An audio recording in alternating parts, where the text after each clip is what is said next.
Hello, I'm Rowena and this is Chris, and we're going to just say a little bit about our experiences of Paddlers for Life. We've been with Paddlers for Life since the beginning. We were in the very first boat that went out on Windermere in 2008.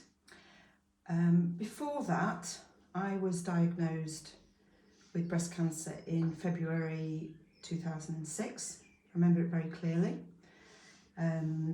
That was followed by surgery in April.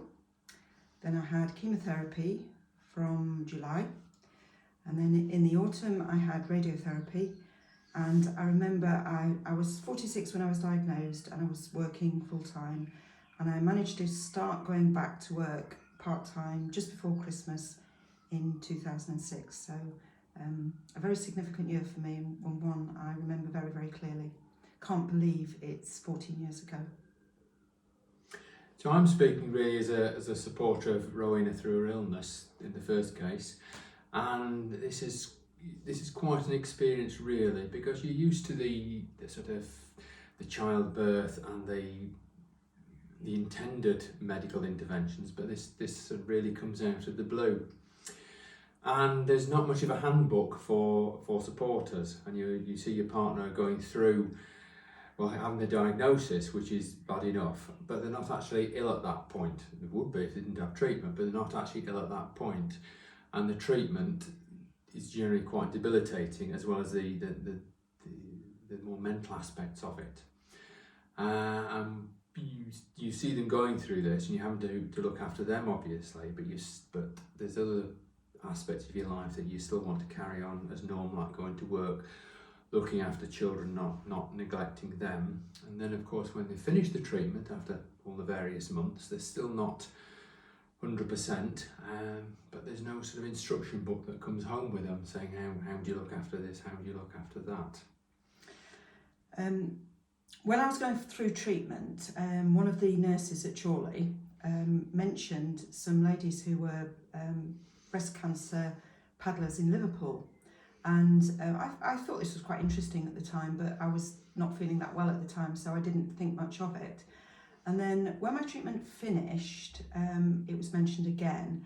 And I think one of the main reasons for this is that Sue Cogley, one of the founding members, she lived in Chorley. So it seemed to me that all the nurses knew Sue, and although they didn't mention her by name, they knew a lot about paddling through Sue. So when it came up again in 2007 that there was a group being formed on Windermere, and at that time I was feeling a lot better and I needed to get back into doing some exercise and getting involved. It was just ideal for me. Never look back, being a member of Paddlers for Life. I went up really just to go up with Rowena just for something to do on a Sunday afternoon, and I'd have no sort of sporting instincts. I'm not that happy in deep water where my feet can't touch the ground. And I gradually thought, well, this would be quite fun, I can't just sit on the sidelines all the time. And I got more and more involved in it, initially first with just paddling, and then as other jobs needed doing, I took other things on. So one of the problems that they had every now and then, there weren't enough people to helm or to steer the boats. And so I underwent training with Sue's husband Peter, and there were a few of us and a few from other paddling groups as well. And so I took on more and more of the helming, and I actually quite enjoy that. It's quite nice to see sort of where you're going and decide, well, we'll go this way today or we'll go that way.